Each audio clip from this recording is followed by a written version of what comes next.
Support for this show comes from Lead Quizzes. Lead Quizzes helps you easily set up high-converting quizzes to capture and qualify leads for your business. Visit leadquizzes.com/podcast to get a 14-day free trial today. There's no silver bullet. There's no magic. There's no one out there that will solve your problems for you. There's no consultant that's going to help you create this. It comes from you and my mom. It came from us. Everything that worked was our idea. But we tried it. We tried a lot. We spent a lot of money. We wasted a lot of money on consultants that had done this before, right? They're like, this is my professional. I'll get you on QVC, et cetera. This is before. But none of those worked. From Lead Quizzes, it's Journey to Seven Figures, a show about entrepreneurs and the stories behind how they grew their business to seven figures and beyond. We cover the good, the bad, and the ugly, and the lessons they learned along the way. So welcome back to Journey to Seven Figures. Today I'm interviewing Bobby Edwards, CEO and co-creator of Squatty Potty. Bobby designed the Squatty Potty tool to help users assume the squatting position while using the bathroom, delivering fast, complete elimination with comfort and ease. The success on the hit TV show Shark Tank led Squatty Potty to being the second most successful company in the history of the show.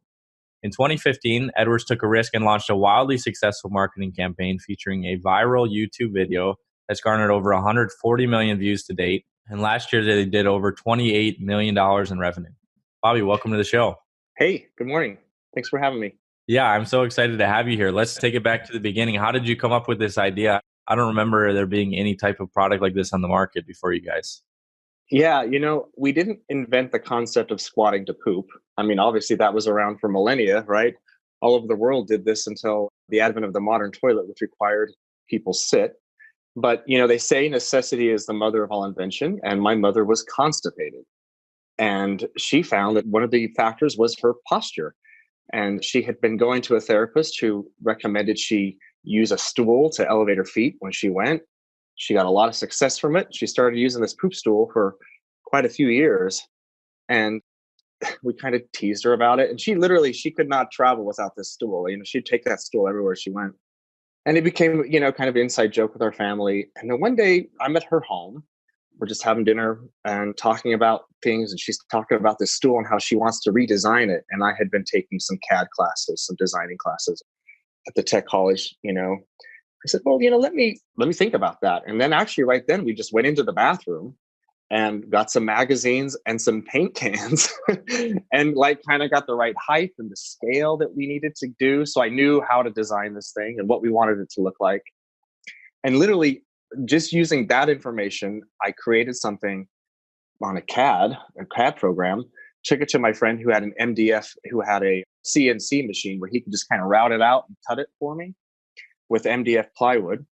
I screwed it together, I painted it white, and I gave it to her. And she was in love. It was perfect because it tucked under her toilet. It wasn't in the way. It was the right height. It was the right width.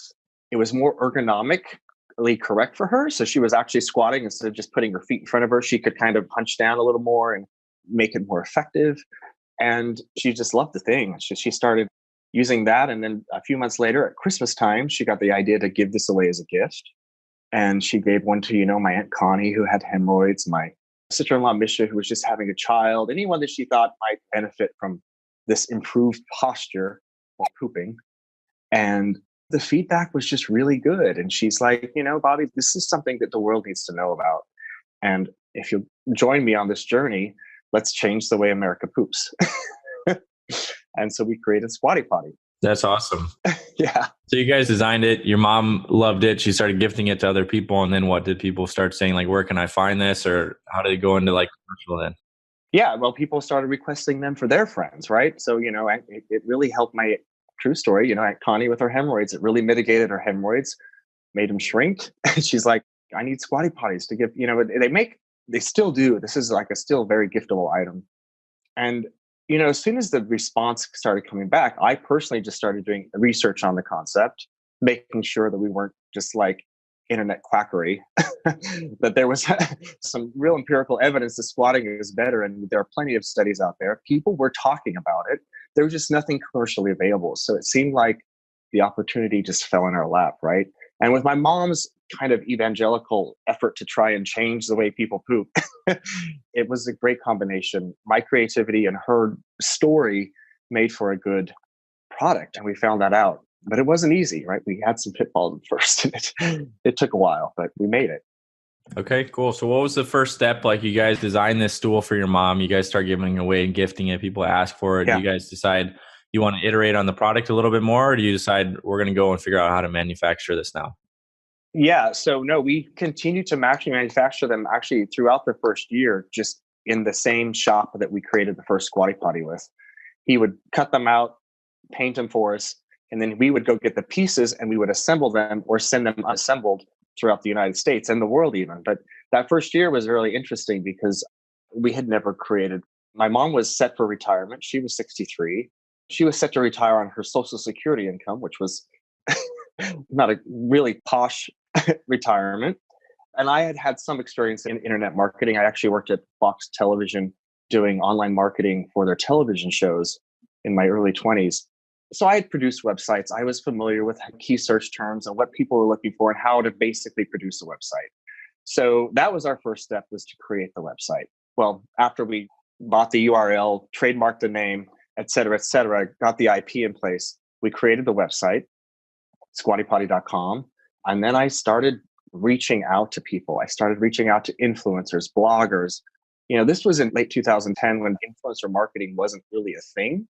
It was just really the only way I thought that I could get people to come to our site. I kind of just figured that out. Why is that? Because you have a product where not many people are selling it. It's a very educational sale. Like, why did you think that influencers would be the way to do it? Was because it was the cheapest way to do it at first, or? It was the cheapest way to do it because we didn't have money to buy advertising. Okay. I couldn't buy banner ads. We bootstrapped this literally from the very beginning. I took no money until, after a couple of years, but the first few years until we did over 7 figures, it was all done from our efforts. Okay. And, not taking an income and just working out of the garage, et cetera, et cetera. All those stories are part of our story. We built it from the ground up and we bootstrapped the whole thing through the first few years. Yeah. So you decided you wanted to go this influencer route. So what was the pitch? Like, how did you select people? I went online and I started looking for bloggers that were not too big, so they weren't accessible. I wasn't going for like Jillian Michaels or like Dr. Oz. I was going for those with 10,000 followers to 200,000 followers. I just would find them. And this is even before Instagram. So I did Google search. I searched and found these bloggers, and it took a time for me to curate this list. And then I would reach out to them through their contact me on their blog page. Then they would write back because they were interested in that we're pooping wrong. Like, because it was kind of. What would you say if I send this to you? Will you write about it? Yeah, I said, this is my mother's solution to her issue, with elimination issues. We're pooping wrong. Here's a couple studies on it. Would you like to try our product? I see this might be in your alley. You're a health blogger. You're a vegan. You're a yogi. Alternative health people are really easy to contact, and there's so many of them out there, right? And one of the first bloggers that responded and actually wrote a story about it was a vegan blogger. She had about 25,000 followers. The website was ready to go. I had a place to send people to buy. She wrote about it. She goes, I usually talk about what goes into my body. I'm going to talk about something completely different today, but I love this product so much and this is how it's helped me and I want to talk about it. And that was the first write-up we had. And I'm on Google Analytics daily, watching our traffic, et cetera, and watching our sales. And we were doing about 5 or 6 a day at that time when that first blog post hit. And just from that one blog post, we got like 84 orders. And then the next day, and I was like, wow, this is working. Awesome. Let's keep it up. So that's what I did for the first year and a half, is just that influencer marketing, reaching out to people. And, I knew that people wanted to talk about this because it was really interesting to me. And I would bring it up at dinner parties. We're pooping wrong. We should be squatting. My mom's got this stool. It's called the poop stool. This is before we had the Squatty Potty name. And people were like super curious about it. And it was kind of humorous too. So we just took that, angle, and we just started reaching out to people to get the right people to write about it. And we were very lucky. And I think that it's generally not that easy for people, but I feel like we had a topic and a product that was new, interesting, had never been talked about. And I think that really helped us. Interesting. So for people listening, you guys started in October 2011.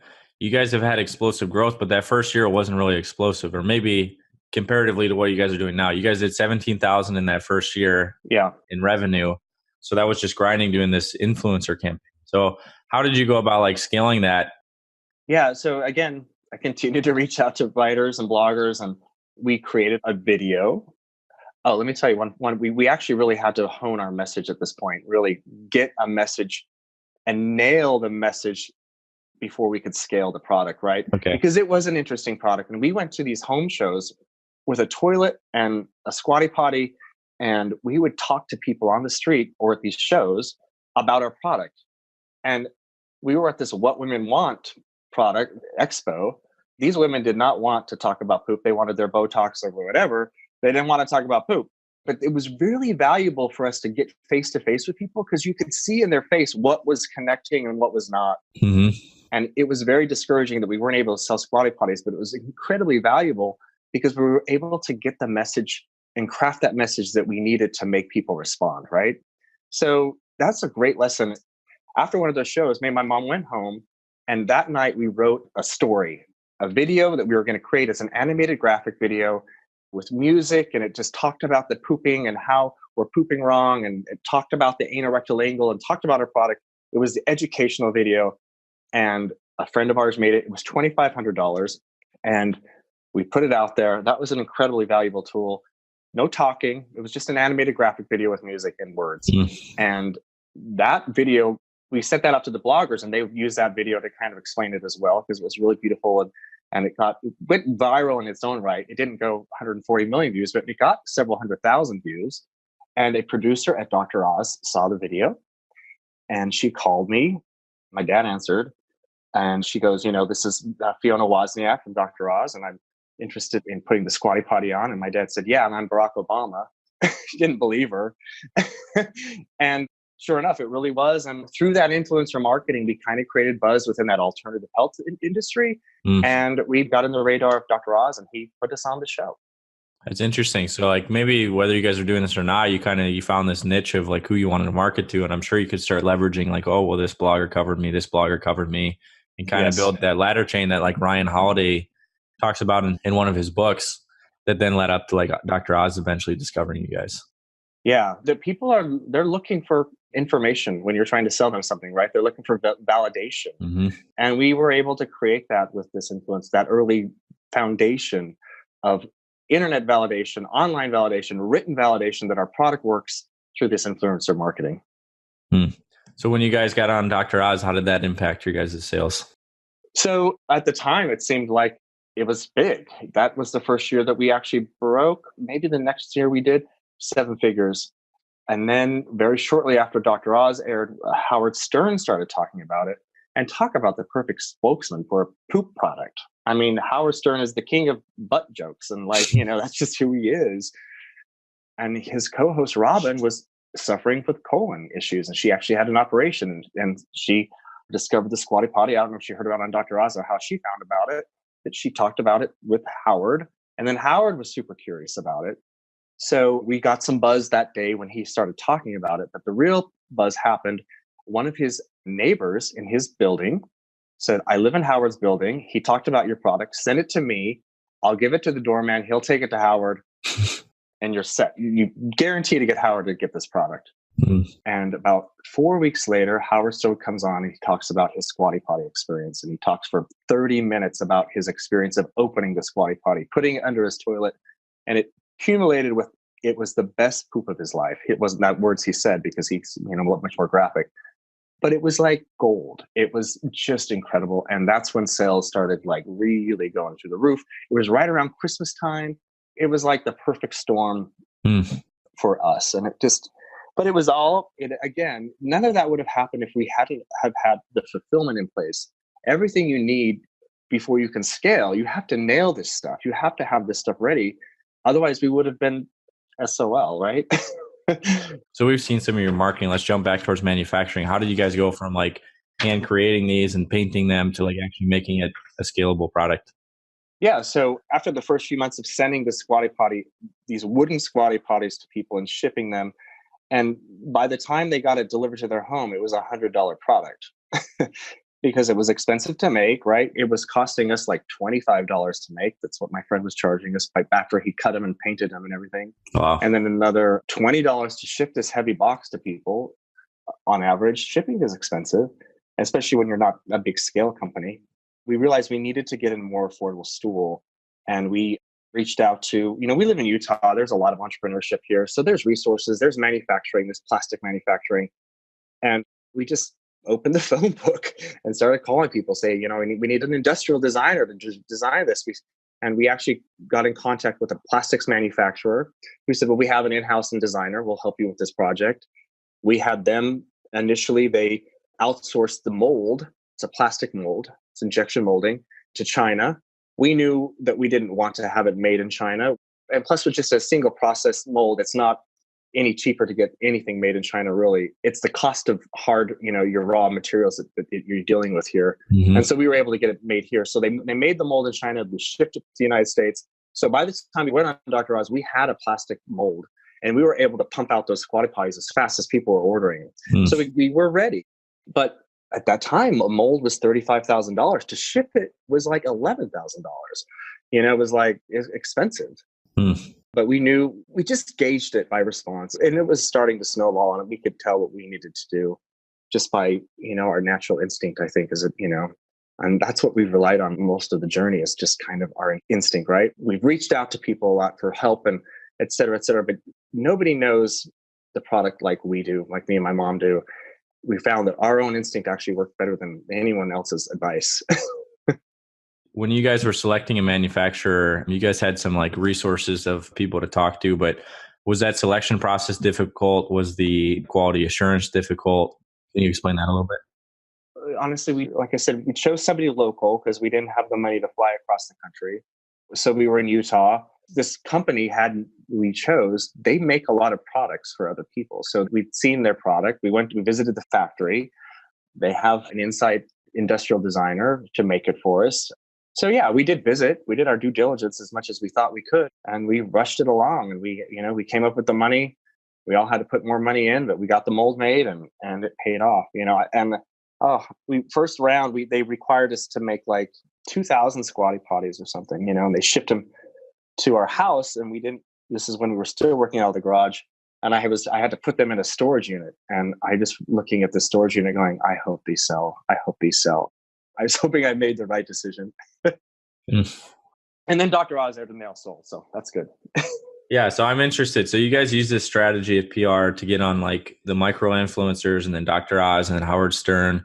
But your product is a one-off product. I'm guessing people aren't buying a ton of recurring stuff. And also when someone like Howard Stern or Dr. Oz puts you on, there's probably not a ton of repeat shows. So how did you guys manage continue to use that? Everyone talks about the lifetime value of a customer, and our lifetime value is $25. Unless they have 2 toilets, then it's 50, right? Yeah. Or they want to give away tomorrow. It's not a lot. This is kind of where we're struggling now. And we'll talk about that later, is where do you go after this? But at the time, I just kept looking for more ways to share our story. What platforms can we use so people will hear us? Are we going to be on Good Morning America? How are we going to talk about this? I know that this subject's interesting to people. So we just continued to search those. I reached out to a writer on NPR, a health writer, and talked about this for several weeks. And actually several months went by until she finally did the interview on the product. And I was on NPR, right? That's just to get millions of listeners every morning. And it just took a lot of persistence. Yeah. So it's just a grind of just building lists and then doing outreach and nurturing those relationships until you finally get placed, huh? And having good messaging to back it up. Yes. Having good messaging, and also, being able to talk about the product. And, I think the story always helped. My mom's story really helped. She got interviewed all over, and she was willing to talk about it. And people were like, aren't you embarrassed? And she's like, no. I'm like, this is my mission, like I said, to change the way America poops. She came up with that at the very beginning. Bobby, do you want to do this with me? Yes, let's do it. Awesome. So you guys came out with this video that helped advertise it. You guys did these micro influencers. Were you guys having a lot of peaks and valleys in your revenue at the time, or was it starting to flatten out a little bit? So this is after Howard Stern, right? That was a big peak. But Howard Stern, we rode that for almost a full year, because he would have people on. He talked about it organically. He would have people on. other celebrities that would talk about it with him because they're like, oh, Howard, I tried that Squatty Potty and I love it. Jimmy Kimmel's like, my wife put one in every bathroom. We've got 5 bathrooms. All of them just started talking about. So that we kind of rode that wave. And then we reached out and we started doing paid advertising on the Howard Stern Stove. That was the first big media buy I ever did. It was $70,000. Oh, it's like, I lost sleep over this insertion order. It's funny to think about it now. And it paid off. It was so scary, but we did it. And so, to actually start spending money we had to fuel it when we did. And it was the right source because they were already familiar with our product. He talked about it and then he would get on and we did some paid stuff with him. So that you just got to look for those opportunities, right? Mm. And if people have heard about your product before, that's the prime place to go after those people, right? It's retargeting. Mm-hmm. Whether that's online or on radio or however we did it, we essentially paid for a retargeting ad. And it was successful. That's really smart. We'll get back to the show in a minute, but first a quick thanks to our sponsor, Lead Quizzes. If you want to grow your business to 7 figures and beyond, you must learn how to generate leads predictably. When I first started my business, lead generation felt like riding a roller coaster. I would have huge sales months and then months with nothing.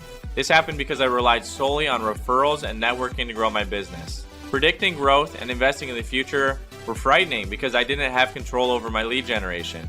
That was before we created Lead Quizzes. Now I predictably generate leads in my sleep and have stopped worrying about where the next sale will come from. Top marketers like Neil Patel and Lewis House have used Lead Quizzes to increase their lead capture by up to 500%. Think about it. Quizzes are fun, engaging, and you can offer personalized feedback in exchange for your quiz taker's contact information. Lead Quizzes is a software that allows you to set up high-converting quizzes quickly without having to hire an expensive programmer. In fact, our users have generated over 3 million leads for their businesses. Take control of your lead generation today and start your 14-day free trial by going to leadquizzes.com/podcast. Okay, so these strategies so far helped you guys get to about 6 or 7 million in 2014 before you guys went on Shark Tank. Is that correct?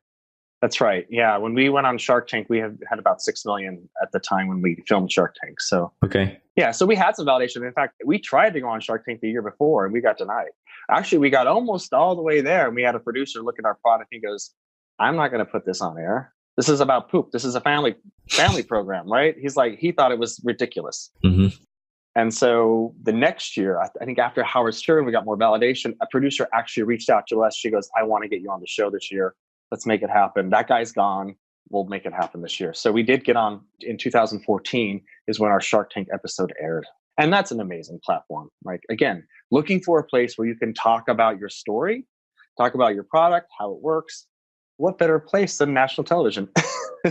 Yeah. Awesome. So can you tell us a little bit about the Shark Tank story, maybe some of the things that you guys did to be successful and ultimately get an investment from Lori?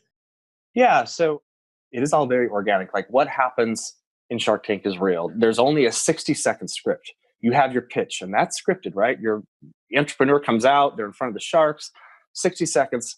And from there, it's whatever happens. Like, you don't know. And it was really the scariest moment of my life. I think not because I was proud of our product and what we had done, but I was worried about what they were going to say, how they were going to react. Was it going to negatively impact our sales? And actually, no, all publicity is good publicity. Trust me.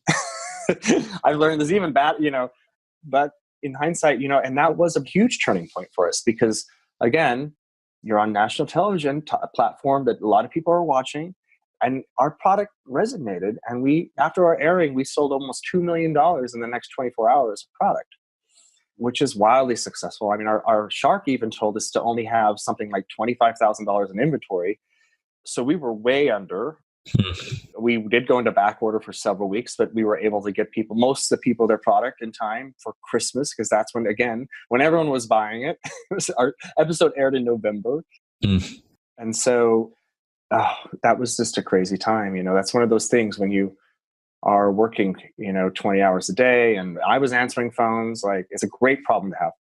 But we were ready. We had the manufacturing ready. We had 6 molds ready. Even though we only had $25,000 in inventory, we were able to make fresh Squatty Potties 1,600 a day at that time. And even at that point, we couldn't keep up. Wow. But we had the fulfillment in place. We had negotiated rates with UPS. So we were able to we've got all those problems were solved before we had to scale that way.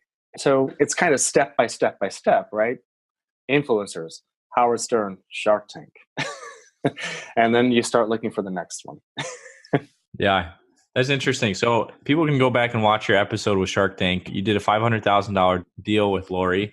I remember in this episode, you guys were kind of talking about the valuation of your company because you thought you were going to do that 7 million in revenue that year, and the year prior was less than that. And you ended up like giving away more equity than you were planning on, but it allowed you to get into retail with Lori. So do you maybe want to talk about like taking on a partner and giving away equity and kind of like how you would approach that now? So equity is extremely valuable. And actually, but also, so is that publicity. I think the value of that publicity was worth millions of dollars and continues to be valuable today. But as far as Shark Tank, that's a different story than another person who's just coming in to give you money. But I would have given away 5% for 5 cents. But I was disappointed that they didn't give me what we wanted. But in the end, it was fine. However, when choosing an equity partner, I mean, partners are everything that everyone warns you about partners is true. I'll tell you that. We've actually taken on other equity partners because they could help us strategically, not because we needed the money. I think it was both, right? They had the money and they had the experience. So these were partners that we looked for. And so, one of our first partners he was a founder of Overstock.com. He was able to come in. He gave us some money, which we needed. He was able to negotiate our UPS rates, giving us incredible rates on UPS. So that helped our margins incredibly because we were shipping most of these online. He brought something to the table, and he's continued to be a valuable partner today. Both now negotiating, recently we had some other venture capital money come in, and he helped me, this uneducated businessman, to put together a book. We flew to New York. We had all these meetings with all these venture capital companies, 17 different interviews over the course of 2 weeks I was there. And he was incredibly valuable in helping me craft that message. He polished this turd up to make it look as interesting as possible. So going back to the question of taking on partners, yes, choose wisely and listen to the warnings. The money, when it grows to this size, now if you don't have the equity, you don't have anything. Because your money is not coming for when you're in business. For us, the money has come when we sell equity, right? That's why I've gotten my little nest egg. Because day to day, I'm not making that much money. Like everything goes back into the business. Everything goes back. I get salary, but it's not, it's enough to live. But you don't get that nest egg until you sell for most people, including us. So it's important to choose that because when that nest egg goes to that person who you've partnered with and they're not doing anything, you feel like you've gotten ripped off. That's great advice. Yeah. So Lori's helped you guys a lot. So you guys are in over 6,000 retail stores at this time. Yes. Can you talk a little bit about maybe some of the strategies of getting into the initial ones and how you grew that from, I think Lori helped you get into 1,100 Bed Bath and Beyonds, and then you guys have grown quite a bit from there. Yeah. So we hired a sales rep to help us with that who had experience in getting into retail stores, right? He had a Rolodex of buyers or was able to search them and find them using LinkedIn or whatever. He was able to find these buyers. And luckily we had the Shark Tank validation, right? So he could go, hey, this product was on Shark Tank. It's doing this much on Amazon. It's doing this much online. You should have it in your store. And they would reply, it's a poop product. It's giant. I don't know where to put it. Every product has a unique story and a unique set of problems. And ours it was giant. It's a big stool. Like, where are they going to put it? But we eventually, were able to crack that nut and get in, we're in Target. One of the biggest, but this is also another thing that's very scary, is Costco. Costco moves huge volumes of product. Our first purchase order from Costco, I was driving down the freeway. The buyer called me. We're going to do $5 million. And I just about crap my pants. He wanted to put a $5 million purchase order in. Because we had, Bed Bath was doing like a fraction of that, like in a full year at that time. But we're to caution, Costco works on low margins and they can kind of ruin your map in the marketplace too. So you've got to negotiate that. Costco is not a way to grow a product. It's a good way to get some revenue. But now we're kind of paying with that now because we've had this Costco goose, this big fat goose every year. But Costco may not put it in next. We don't think they're going to put it in next year. So where are we going to get that money next year when they go away? Like, that's something to think about. When you're looking for these retailers, sometimes strategically you want to just kind of get these good, slow and steady Bed Bath and Beyonds and Targets that aren't just things to think about when thinking about retail. Yeah, that's great advice. Okay, so sounds like you really leverage validation of like your sales, like your media exposure, probably your partners, like whatever you can bring to the table and tell that interesting story, and then getting this person that can help build lists or leverage their relationships to get you into these buyers. Right. Yeah. It's all about finding the right rep that's able to go in and speak to the buyers about your product. And we have pretty good rep. Did you have any strategies? Like, I'm guessing with some of these retail stores, they rolled you out as like a test in some of these markets. Did you guys have to advertise in those regions or anything to help push those? We did some of that. We have been tested in Walmart a number of times, and we've never gotten a nationwide purchase order from Walmart. We got regional purchase orders. We got, testing purchase orders. And when Walmart puts you in, you've got to meet so many units per store per week. That's what it's about. Like, or sometimes some of them even have like a per square inch volume, like how much revenue per square inch. And ours is a larger product. So we had, and it's a $25 product. We're not a, $80 toaster oven. It's a $25 plastic stool. So we were just never able to really satisfy those numbers for Walmart. And I was surprised, actually. I thought there were certain stores that they didn't have it. It went off the shelf. And then there were certain stores that just sat there. It's like the weirdest thing. I have no idea. But we did some regional testing with our unicorn video, because by the time we had that unicorn video in Walmart.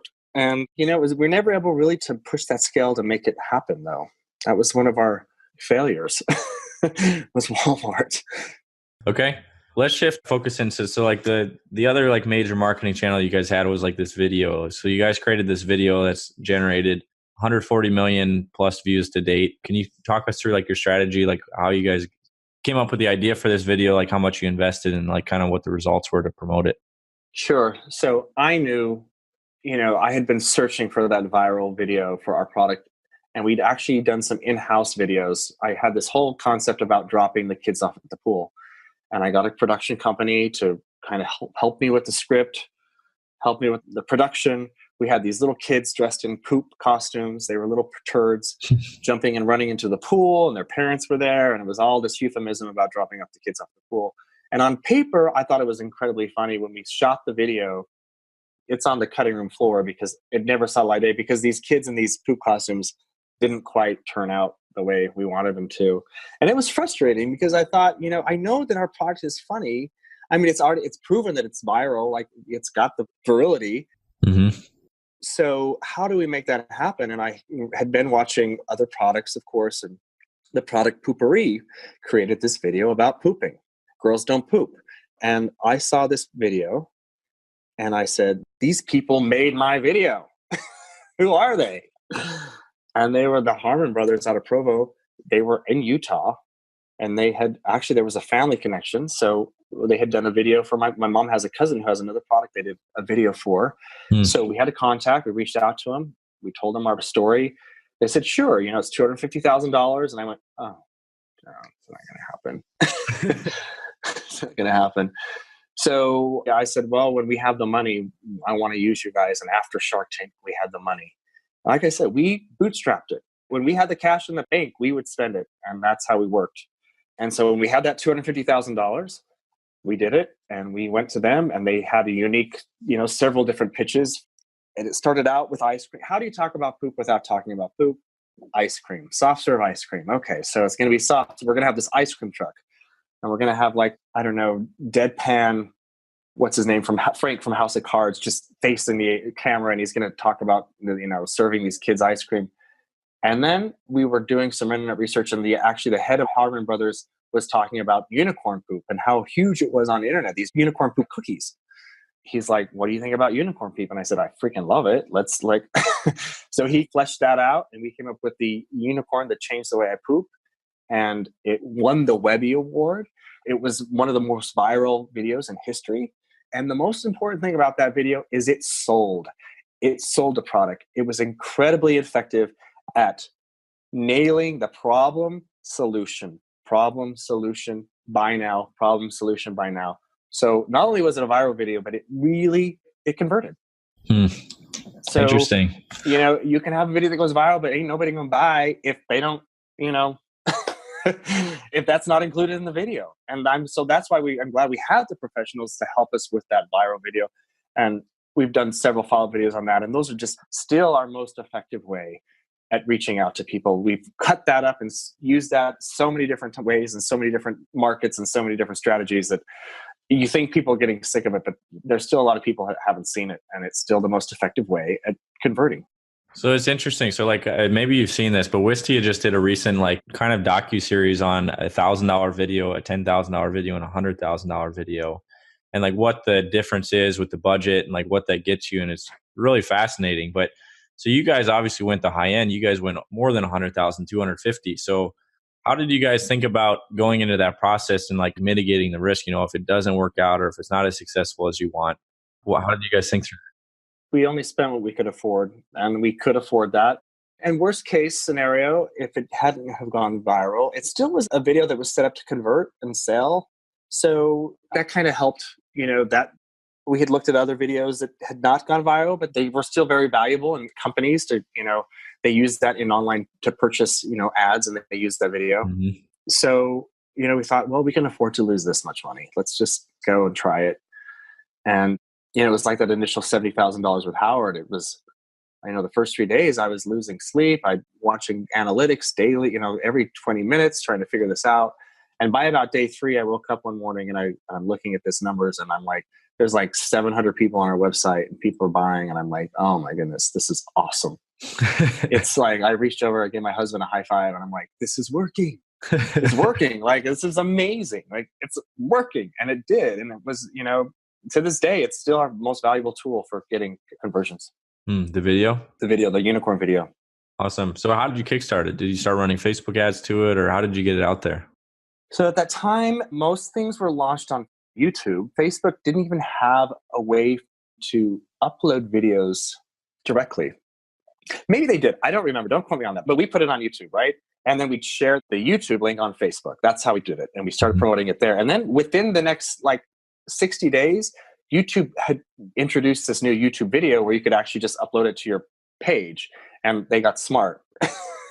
And they showed preference to this video. So we uploaded it to Facebook shortly after the YouTube. It went much more viral on Facebook than it did YouTube. YouTube was busy, but Facebook was crazy. And you guys started promoting it? Like you put ads behind it? We did. We boosted it. Like within the first 30 days, we spent about $50,000. Wow. And then we had to kind of stop spending because it went too crazy. But we did boost it. Yeah, we'd put it about $50,000, and that was in our budget. So on top of the $250,000, we had another $50,000 to spend on. And we used a lot of that $50,000 to reach out to influencers, right? So we used a lot of bloggers. We said, here's our new video. Share it. We paid like everyone, Perez Hilton, I don't know who else. We paid a lot of bloggers a lot of people out there to help us promote this video. Interesting. Awesome. Well, Bobby, as we start to wrap up, I want to ask you just a couple quick questions before we finish. Sure. The first question, did you experience a time when you thought your business would fail, and what did you do? So early on, yes. I think when I was completely done at one point, we were poor. Not poor, but my mom was set to retire on Social Security. I was working with my brother. We had a business. It was okay, but I didn't have a lot of extra money. I tried to get a merchant account for the website, and I got declined. My credit was terrible. And I was so frustrated. I thought, this is not going to work. I said, this is such a great idea, but it's not going to. There's just too many obstacles. I don't know what I'm doing. And we were able to get my brother to get a merchant account for us. Like a friend, it's my brother. And he helped us out with that. Then that was the one time when I thought, we're done. This is it. But, my mom was persistent. I was pretty persistent. And we got through that. Awesome. Bobby, what's the one thing you did that had the biggest impact on your growth? The unicorn video. That's still the number one. All those things were just kind of stepping points to the unicorn video. And the unicorn video, that viral video just outnumbered everyone. It just trounced even Shark Tank numbers on far as conversions. And this was in 2015 that was launched. 3 years later, we're still using this content. Awesome. If you could go back in time and start over, what would you tell yourself? There's no silver bullet. There's no magic.